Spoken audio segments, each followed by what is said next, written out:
welcome to Whisky.com, where fine spirits meet. And today we're having a live tasting about Loch Lomond, and here with me is Reid, the global brand ambassador of Loch Lomond and Glen Scotia. Yes, both. And you've been in the industry for 13 years. Yep, just over 13 years now. And before that, you've been a soccer player.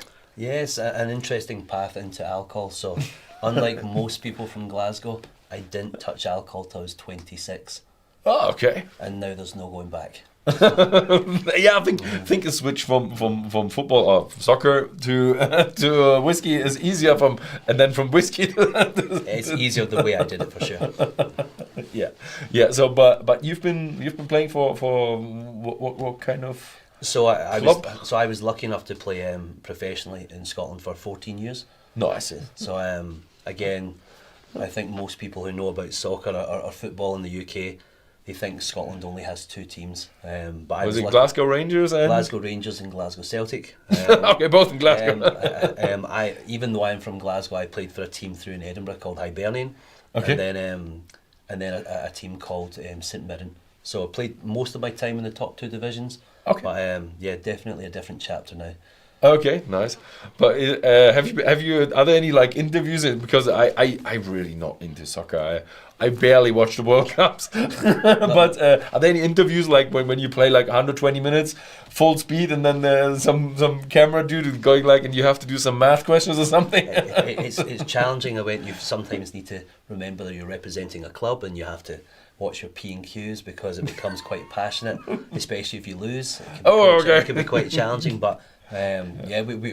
We learn to deal with the press side of stuff and be very neutral with everything. So what I love about that is the after match interviews. But I think it's so unfair to the players. You've just done a really athletic job, coordinative strategy. Everything is in soccer, and then you have to answer some hard question why you've lost the game. No, it's challenging. I think the modern day managers possibly have it worse because they're almost like politicians because they have to be very on point. But that's not for me because I like to focus now on the whiskey side of stuff now that chapter's finished. So. Okay, good. Let's talk a little bit about the whiskey. So if you happen to live in the Netherlands, you can get these tasting sets from Loch Lomond on Whisky.com. You can either get one for 1 to 2 people, or this is up to, I would say, 17 people. Yeah. And so you can then buy them, watch that again, or maybe some of you have already bought them because you've seen our newsletter or something like that, and you can taste them now live with us. And you're the expert, so what are we having today? We're having 3 12-year-old. Yeah, it's unusual for a company to have 3 12-year-old whiskies. So, and what it allows us to do is really show the spectrum of flavour that we can create. So it's a perfect example of showing what Loch Lomond is. We essentially have 2 bookends of flavours, and then we have what I would describe as our hero or our flagship flavour called Perfectly Balanced. Yeah, I love about what we're going into a lot of detail here in the live tasting is that Loch Lomond is very, very different to other distilleries, where in other distilleries you have 1, maybe 2 recipes, and here at the Loch Lomond distillery you have a lot more. Yeah. And we're gonna dig deep into how this is actually happening and what is happening. But you have actually a really big core range. Of course. So I've brought here, this is not like just entry level. Here is a 10-year-old is an entry level. How far does it go on the other side? To the spectrum, it goes all the way up to a 54-year-old. 54-year-old. So again, slowly but surely we've built up our stocks. But I would say the best way to talk about and communicate our brands is really focusing close to that 12-year-old stage. Yeah. But we have multiple styles of whiskey. We have single malt, single grains. It can be confusing, but I think the 12-year-olds is a perfect way to tell our story. So it's 10, a lot of 12. I think you have a odd one out. The 14 is a bit of the odd one out. Yeah, the 14 is slightly different because... Is that 16, 18? Or? So the 14 is actually finished in a different wood style. Yeah. The 18 is essentially the big brother of the Perfectly Balanced. We have a 21, we have a 30, we did have a 45, 46, 47. It's hard to keep up with that. But yeah, it's a really good profile. Well, if you get into the 50s, that will be a bit going into the founding years then. absolutely. So, but let me give you a little bit of introduction what we are talking about. We are talking about, some people call Loch Lomond lowland. It's not, it's in the Highlands, but it's very close to the lowlands. Absolutely. Yeah, so it's at the Loch Lomond. Loch Lomond is a lake. Loch is the Gaelic word for lake, and it's a very, very beautiful lake. It's a big lake, and it's a very touristy attraction. Absolutely. Yeah, so you've been there quite a lot of times, I would say. Second home. So it's my second home and my first home, because my number one passion, I love my job, so my work is there, but my second passion is playing golf. Oh. And one of my golf courses is there, so if I'm not working, I'm usually playing. Okay. Close to the local area, but it's stunning. Huge visitor attraction, and we describe it as almost a gateway to the Highlands. It's something really special. Yeah, you can do a lot of things. I think golfing is a big thing at Loch Lomond. I think fishing is also a thing. Absolutely. And I'm not quite sure, probably in the region is game, or at the north side. Yeah. And you can do swimming. There is a campsite there, a big campsite, I think. And so that 1 or 2 days of summer in Scotland, that is the best place to be. Yeah, when we have our 1 or 2 days of sunshine, everybody gravitates towards water. So Loch Lomond is the natural choice for people. Yeah. So, that is the distillery. Unfortunately, it's not open to tourists. Sadly not. Yeah. Again, because it's very much an operational distillery, so there's a lot of moving parts. So from a health and safety point of view, it's something that we potentially looked at in the future, of being able to open up our facility, because we don't only want to share our whiskey with people, we want to share the experience also. But I think I can still remember that at the distillery there were still info plates in there, so I think someone already planned that. Yeah. But what is really interesting, what is one thing about the distillery is the idea of how big the distillery is. It's one of the biggest distilleries. I think nowadays they build huge distilleries, but I think in the 70s it was kind of one of the biggest in Scotland.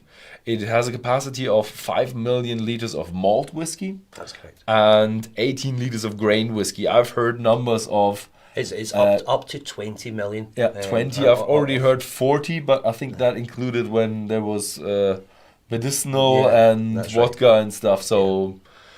There is a huge production going on at Loch Lomond, but it's a lot of grain as well, and but 5 million liters of malt is also tremendous. And it's divided across different apparatus, but a unique distillery. Yeah, and it was founded in 1964, and the thing is, when you said how old was the oldest? 50.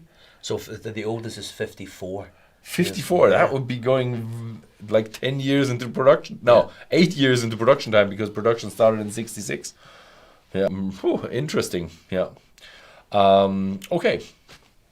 Giving you a little bit of a heads up, but it's all about the whiskey. So what is the first one?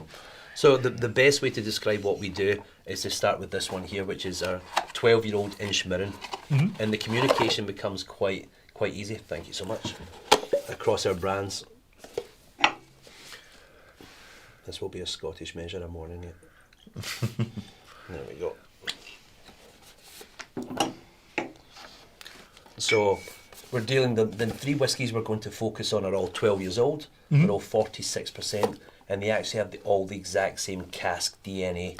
Okay. So we're going to focus only using American oak, but the Inchmirren style is more, is more in our fruity expression from Loch Lomond. And here on the back you actually see the type of still. It looks a bit strange. It's a very uncommon still to be used in Scotland. Yeah, let me show you. We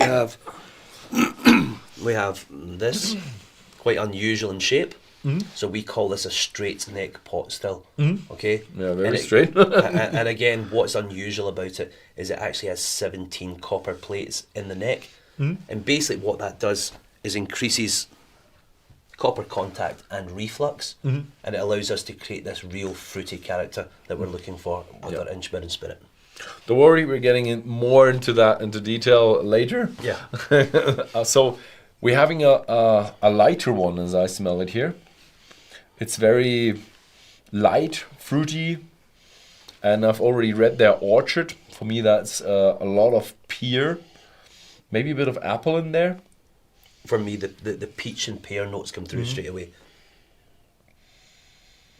Yeah, write down in the comments if you have that in your glass. What you think, what you smell here in the glass.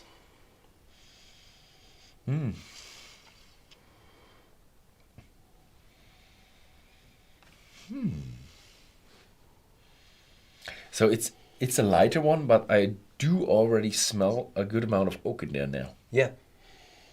And for me, we don't want too much of a wood influence on our whiskey. But remember, when it comes to creating whiskey, you want a fine partnership between the spirit and the wood. So again, the freshness from American oak comes through there. Oh, but it's a nice, sweet, light. Very subtle, yeah, for sure. It would be a nice beginner's whiskey. No, for sure. Slash it.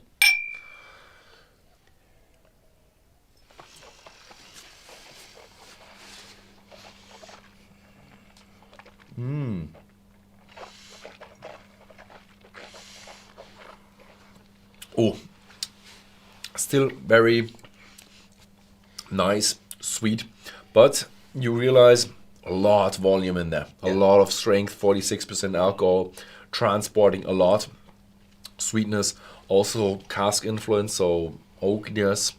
I like it. Yeah, for me, this is really showcasing the fruity character of Loch Lomond. So again, concentrating on the kind of orchard fruits, kind of peach pear, but of course we want that wood influence and it comes through. I think there's an amazing sort of creamy texture that you get from this, but it's very much all on the palate for me. Again, this is again 46% good wood influence, but this is all about the spirit style created from our unique stills that we have. That's very, very nice and very, very nicely refined. If you're getting into more of a expert's view on it, you realize, okay, that is has a very fine distillate, I would say. Yeah, I think the quality of the new make spirit we make at Loch Lomond is phenomenal, but it's more the diversity in flavours, which obviously we'll get into as we go through the range. But again, really concentrating on the, as I said, the kind of more orchard fruits that we produce. It has a nice orchard fruit, nice American character, fresh fruitiness, minus the oiliness, heaviness. This is as I said, a fine distillate more. It's as you see, I don't want to say it because it's not a triple distilled, but it has a bit of that character, and we're coming to that why that is later. Of course. You've already shown the still, but that has very distinct features in it. Yeah, and again, it's something very much unique to how we make our whiskey. If you try older Loch Lomond's, the liquid came from this unique still. So again, it's trying to capture, as I said, we're fortunate enough to be able to create many flavours. For me, this is an understated whiskey. A lot of fruit character. It's not overly powerful, not overly alcoholic, but again, bags of fruit, and you get that beautiful balance between. Yeah, Loch Lomond is a bit of a, what I've heard, that your brand strategy is going more into premium. But if you look at the heritage of Loch Lomond, from what I've heard, it was a workhorse. Yeah, it definitely was a workhorse. But the beauty of having a workhorse is the stuff that goes into the blend industry is not always just cheap stuff, but there is always a good proportion of malt whiskey that has to deliver a good amount of flavor into the blends, and having that as a single malt is then really, really nice. Yeah, I think it's important to recognise our history. Yeah. I went before the Loch Lomond group took ownership. It was family owned, and the focus of the business was probably more, I want to say, more in bulk products and blended products, where you would need a lot of neutral spirit or grain whiskey, but also you need to create unusual flavours. But them flavours also want to stand up by themselves, and I think we showcase that in the best way now. Yeah, I love it that when you see, okay, the blend industry is going down, it is going down, But here comes then a lot of struggling distilleries then saying, yes, let's just hit the single malt market because the single malt market is booming. Yeah. and it continues to grow. For me, one of the most exciting things with the single malt market is the new distilleries, and again, it's going from strength to strength. Yeah. So let's have a look how the distillery is actually working.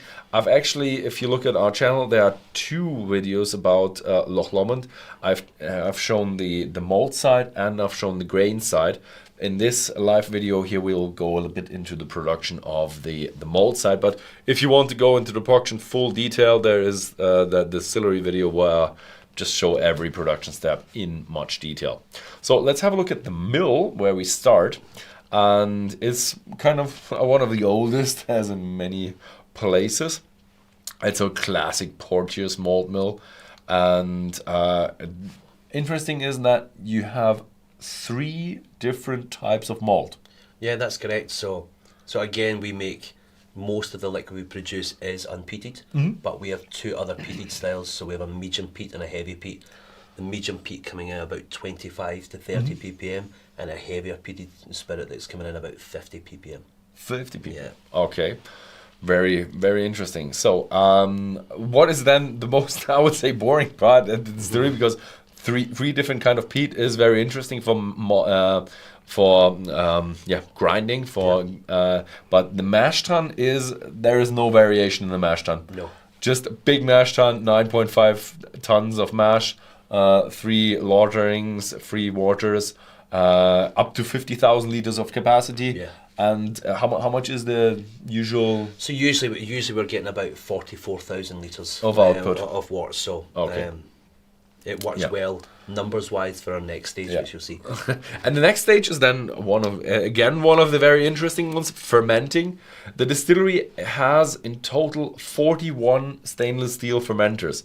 They're not all the same size and they're not all used for malt whiskey, but you use a lot of different yeasts and you have ones inside and outside and different kind of durations for fermentation. Yeah. So how much variation is in there? So again, we've had some interesting conversations, and a lot of people have some to refer to us as the Willy Wonka of whiskey because we have the ability to create these flavours, but not just through distillation. We're talking about our long fermentation and different yeast strains. So again, one thing that was important to us was to think, how can we make the best spirit possible? And fermentation was very important to us. So we have a large capacity, but also that allows us to take our time with this. An average of about 102 hours. Went the lowest about 92. So and we have pushed it to the limits, shall we say. Okay. And when I was there, I think it was 2018, 2019, somewhere around there, you just experimented, I think, with Chardonnay or some wine yeast or French yeast or something like that. How is that going? So I want to say maybe just over, maybe a year ago, 2 years ago, we produced Distillery Exclusive. So it was just called the Distillery Edition. And it was the time we used Chardonnay white wine yeast. And the outcome was incredible. The yield was quite poor regarding the amount of alcohol we produced, but the liquid was phenomenal. And again, it's just one small aspect of the production where we've looked at and think maybe we can do something different because we have the capacity. We can play about a little bit. Even regarding fermentation for one of the other editions, we did a 3.5 week fermentation. So again, we're always looking to kind of push the boundaries and see how creative we can be. Yeah, and that is the beauty that we, if you look at the beginning, when we talk about, we have 5 million liters output of malt, and we're talking about 18 to 20 million liters of output in grain, and if you that just doesn't sound, it's just 2 out of 18. What is that? That is 2 million liters of output. That is usually for normal distilleries, that is like their yearly output. Yep. So if you reduce 2 million liters in the grain, you can have a lot of headroom to play with. And that is such a beautiful thing about the old workhorses getting into the single malt industry. They have the equipment and you can make such interesting stuff out of that. Yeah, we almost have this unique setup by accident, but we're very much using it to our advantage. And as I said, even some of the future expressions that I can't speak about, we have some really interesting stuff coming out. Yeah. We have some interesting stuff coming out as well this year. So the next one is actually, the first one was one of these recipes. Yes. And this here is now perfectly balanced. So this one here, so whiskey number 1 was Inchmirren, and this was using one spirit style. Now what we're going to do is we're going to use a combination of spirit styles to create this one here, which is called Perfectly Balanced. Now for me, I won't say too much, but I think Michael Henry has done so well with this, using a combination of 4 spirit styles and 2 different operating systems. Okay. Okay. And here we have a look at the back of the 2 boxes. And on the green bottle, that was the first one, you see the straight neck. And on the 12-year, perfectly balanced, they're both 12. You have the straight neck and the swan neck. Yeah, of course. So that gives you a little bit of a hint. Oh, Let me show you. there you go. I've only got short arms. There we go. So that gives you a little bit of a hint that there is a variation in there. Although no variation in cask, bourbon, refill, and recharge. So again, the communication across all 3 is the same alcohol, same age, and the same cask DNA. But I'm confident that we'll be able to, once we go through each bottle, you'll be able to see the change in flavours and how we've used our spirits to create a really interesting range. Oh, that is. The first one was just a nice introduction, easy, nice, fruity distillery character. Now you have a complex, and I'm amazed. I know that Henry is a bit of a whiskey geeky guy, and he really knows his stuff. It's just, if you'd give me that in a blind tasting, I would talk so much about the different kind of cask finishes this probably had, but it doesn't. But even when you look at the liquid, instantly on the nose, it's a little bit more robust. It's a little bit more full-bodied. And yeah, it has a good complexity in it. Yeah, for sure. I still think that fruit line is still there from Loch Lomond, which is important. We want that throughout all our range. I see quite a lot of questions. We do have a question time later, but just copy the questions and, I don't know, some text file or something and post them later, please. We will answer all of them, hopefully. But this is nicely done and nicely complex, but still very fruity. Yeah. So you do realize there is a fruity distillery character behind Loch Lomond. I like it. Cheers. Slange. Slange.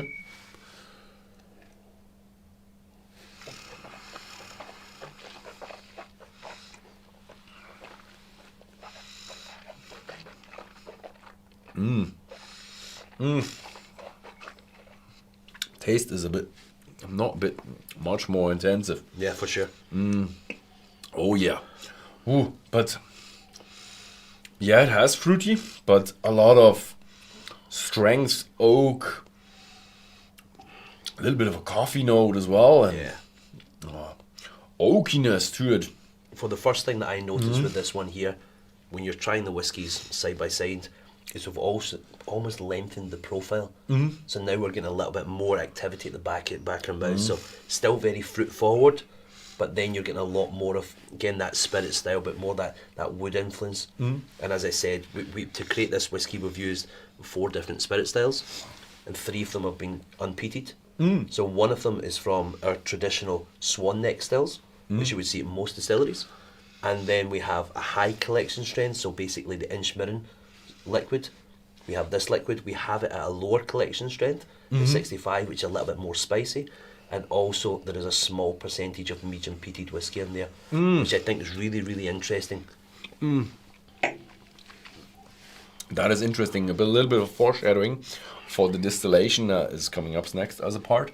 So you say low collection, so your distillers then go for 4 shots, Inchmirren, and then something harder. So what will happen is we will operate a full distillation, but the equipment, the straight neck pot stills, again give us this flexibility where we can essentially do a really narrow cut or a wider cut. Oh, okay. And they are 2 completely different flavours. And again, almost by accident when you look at our history and our past, when it was connected to blended whiskies.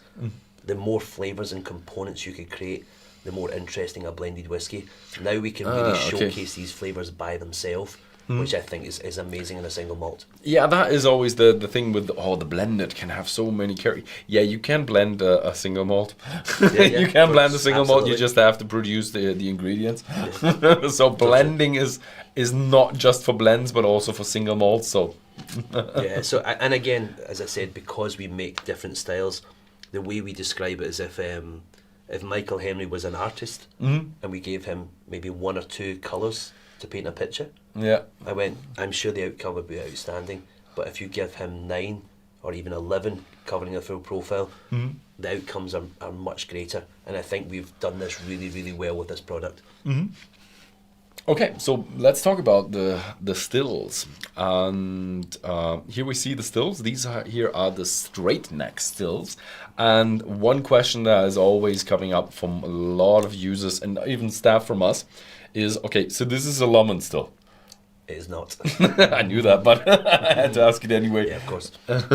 So again, we refer to these as straight neck pot stills.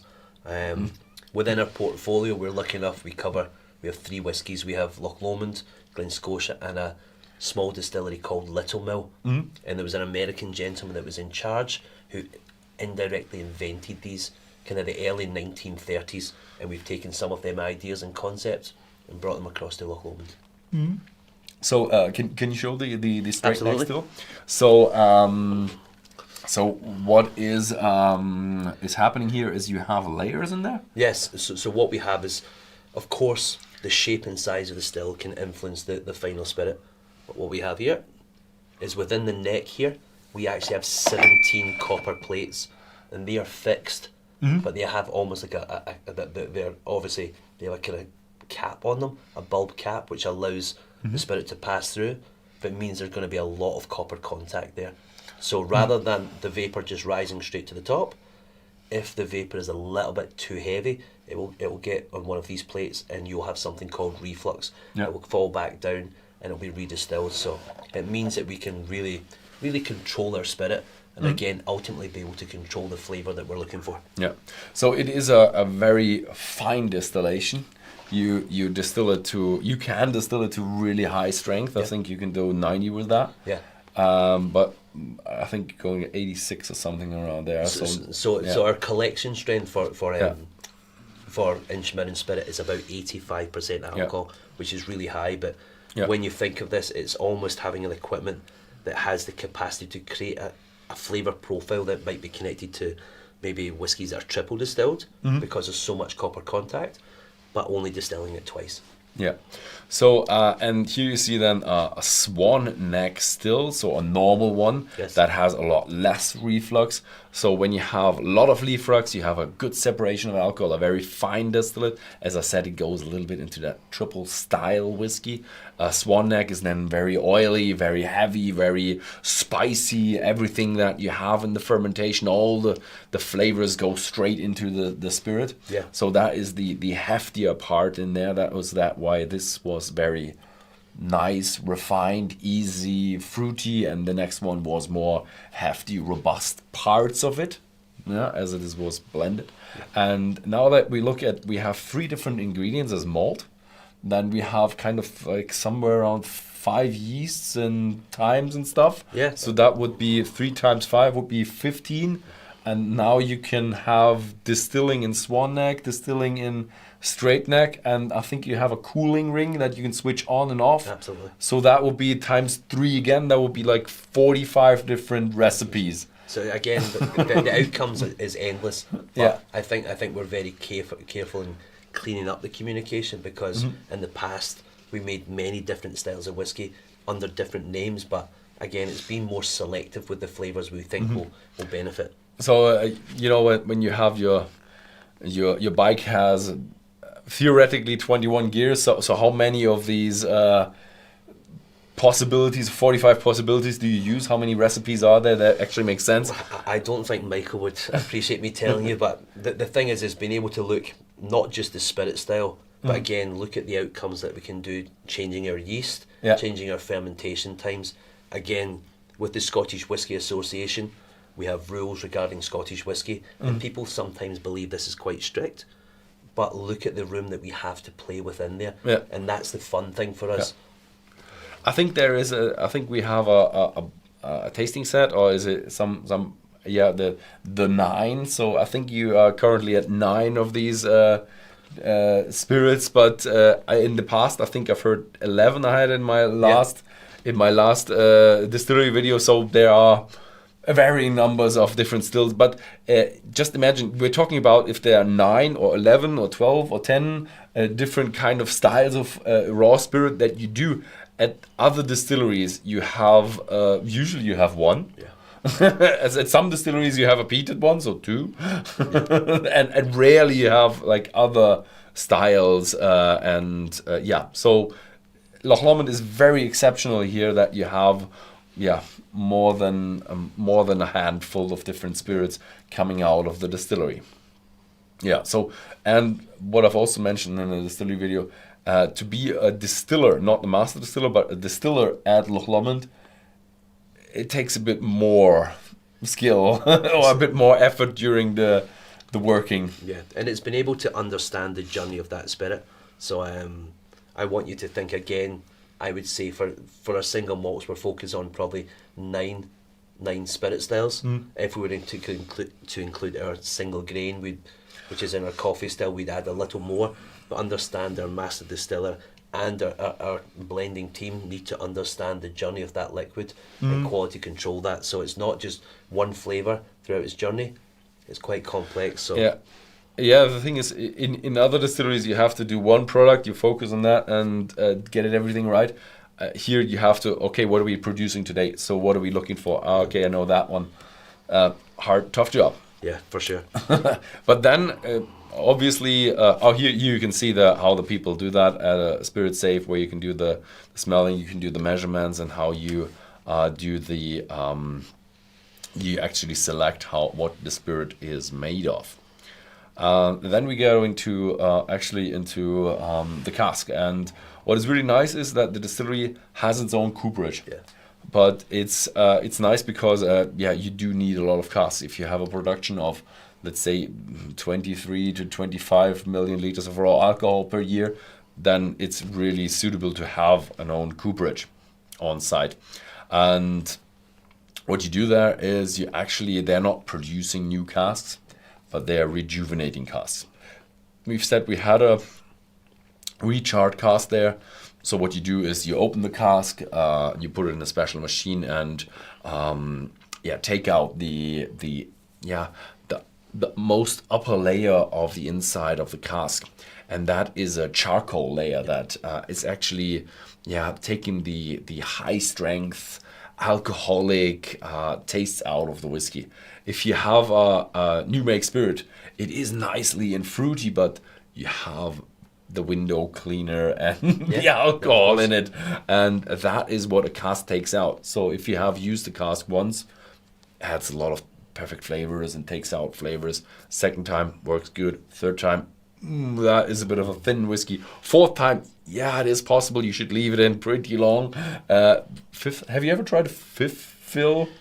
At Loch Lomond, no. I would say the is there a fifth fill? The spirit to wood interaction is almost dead or flat. So so we're very aware of it, and having the experience of the guys at the cooperage is. If you are at a fourth fill and you take out the excess wood, and then you actually do burn the cask, so you rechar the cask, then you reactivate the wood and you produce new charcoal layer and a little bit of more wood caramels, and then it's almost like a new cask. It is a bit thinner and is a bit less strong, but it works very well.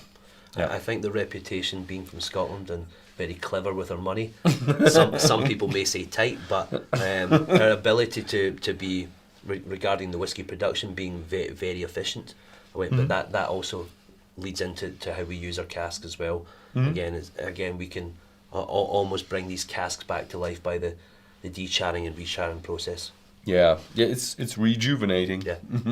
And to just give you an idea, how much you don't have to just store the normal single malt, but you also have to store the grains. So let's have a look at the warehouses, and this is kind of the look on the very very left side. You actually see a little bit of the lake, and here you see just the in and output of the cask, that new cask coming in, new cask coming out.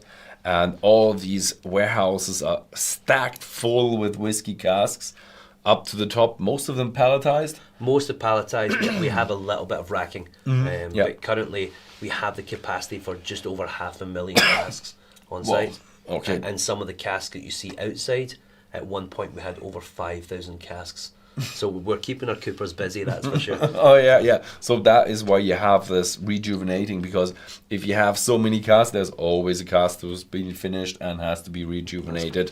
And what is really nice is they are quite old and historic buildings. So before it was a whiskey distillery that used to be, I think, shipbuilding.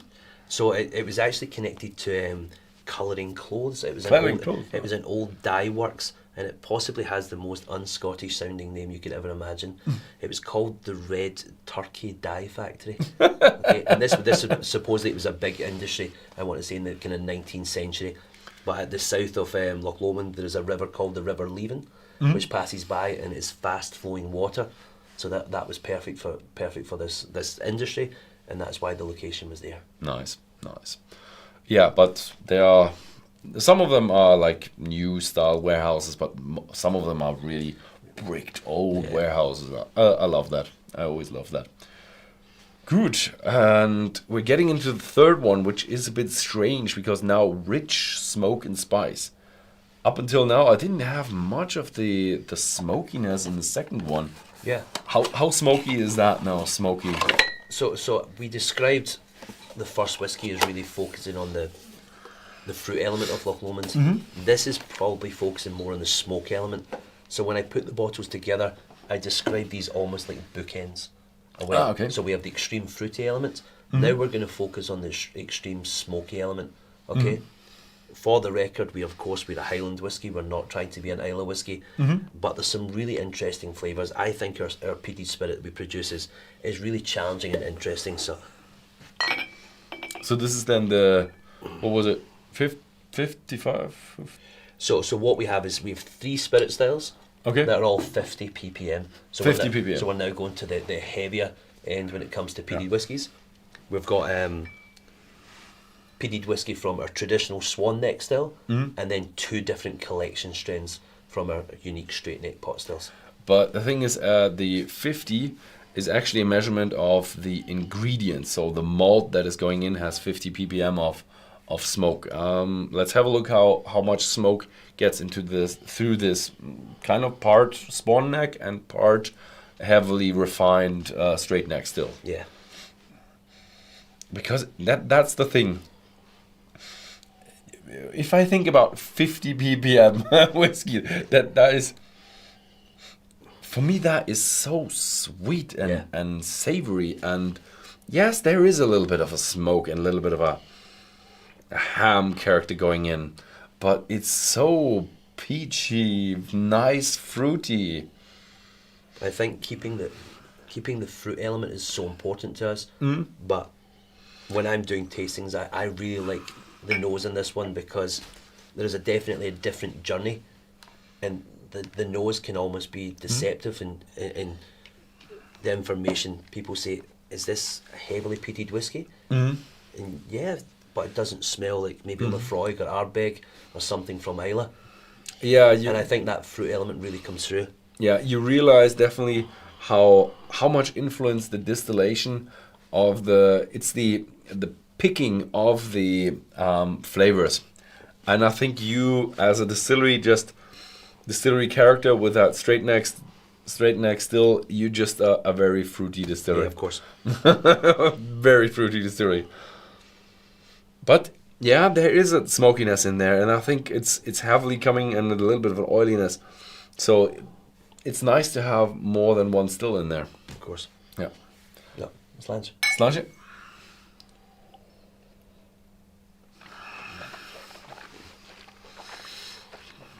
Oh,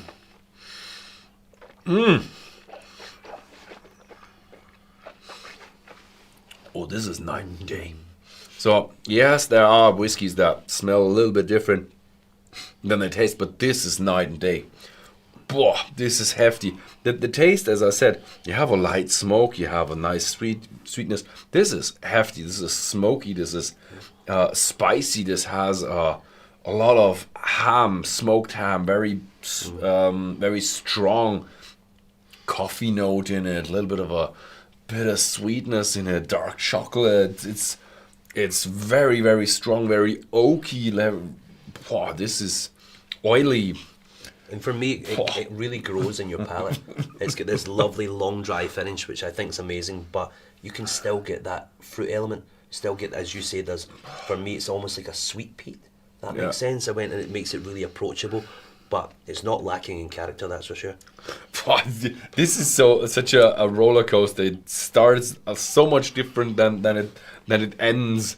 It just starts as that sweet, nice. In the German one, we had smoked gummy bear.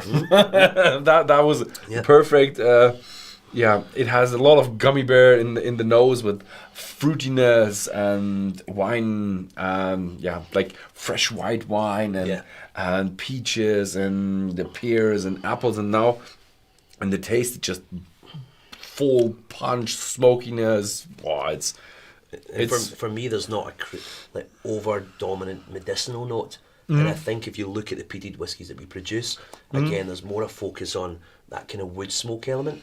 Again, as you say, that more smoked food. It's not one dimensional, and that's what I think makes this really special.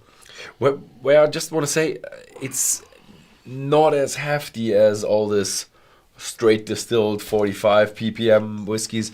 It feels like, I would say, a 30, 28, somewhere around there, if you'd have that compared to a, like, say, normal distillation. Yeah, and for me, I think a lot of Loch Lomond can really challenge people regarding flavour-wise, but this potentially could be what I would describe as a gateway drink for people who really like the idea of drinking Islay whiskies, but maybe are put off by that strong nose, that medicinal character. Yeah. This approaches it completely different. Yeah, what I love about the distillery is also you have a very high output and you have a good amount of stock, and they're not overpriced. No. Loch Lomond is coming from a workhorse blend kind of thing, going into the premium, really putting the effort into the whiskies, really putting it into there and getting out the premium whiskies, and still keeping on the price to be normally priced. I think the objective, because we have this unique setup, I think everybody wants affordable drinking whiskies, and I think we very much hit that spot. But for me, when it comes to whiskey, is you want to be challenged, you want to go on a discovery regarding flavour. We're lucky that we cover a large flavour profile. Again, and the commonality of having them all at the same alcohol and the same cask DNA and 12 years old, but distinctly different flavours. It means we almost can make a whiskey for everyone. So now we're getting into the question round. So you can put any questions into the live chat. I think there have been a lot of people discussing a lot of things. I see a name I recognise. Michael Henry. Yes. Is he already answering all the questions for us? That's how much a superstar he is. He's nice. Okay, so kind of not that much of a question round for us then. So, but the other thing is, let's have a little bit of a discussion about which one was the best. So we're gonna have a little questionnaire in there to ask which one did you find best. And I'm not differing from the German one, even though it's now even a bit more close in terms of first place. Okay.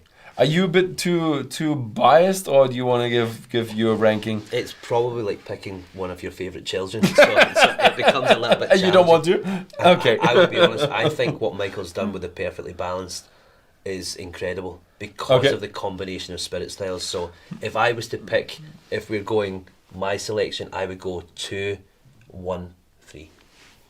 Yeah. For me, maybe I would usually go for the 2. Yeah. Because you just realize, okay, it's not an ingredient, it's a very well made whiskey. Of course. But today I just love the roller coaster that was Inchmoen it was, right? Yeah. Yes. So again, something I probably missed out is again the unusual names that we have. So the first whiskey, Inchmoen, again, it's that they're both named after islands within Loch Lomond. So Inchmoen, the Scottish Gaelic term, means grassy island. So again, more light, floral, grassy. But in Inchmoen means island off the peat. Okay. So again, it's something we've taken from the local area. I've been in Germany for a couple of days now, and people seem to really gravitate towards that peated character. And I think this one should be in everybody's cupboard. Yeah. So for me, it's 3, 2, 1.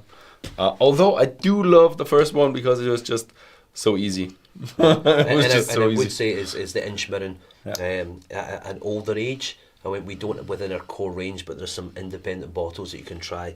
Again, when it really starts to have that spirit to wood interaction, that tropical fruit comes through, and it's amazing. It truly is. Yeah.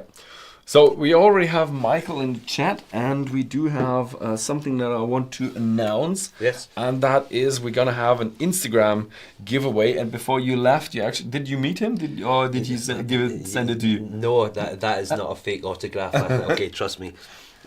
Yeah. So we have autographed bottle of the master blender Michael Henry, and what I want to say is it will be a Instagram giveaway. So check out the Whisky.com Instagram channel. There will be a giveaway during the next weeks. I really have to not touch the back of the bottle. I just don't want to touch the autograph there. And yep, put it back into the box. And there are, I think, a few signed bottles and also some. Yeah, I have to say high-class merge, because usually you have something printed on. This here is actually stitched on, and it looks like a really well-made, what do you call it? Yeah, polo shirt, or was it? It's a shirt, yeah. It's a shirt, yeah. So, and I think first place is also a soft shell, and some t-shirts or something like third place and stuff. So there is a lot in there. Just have a look at the Instagram channel on Whisky.com.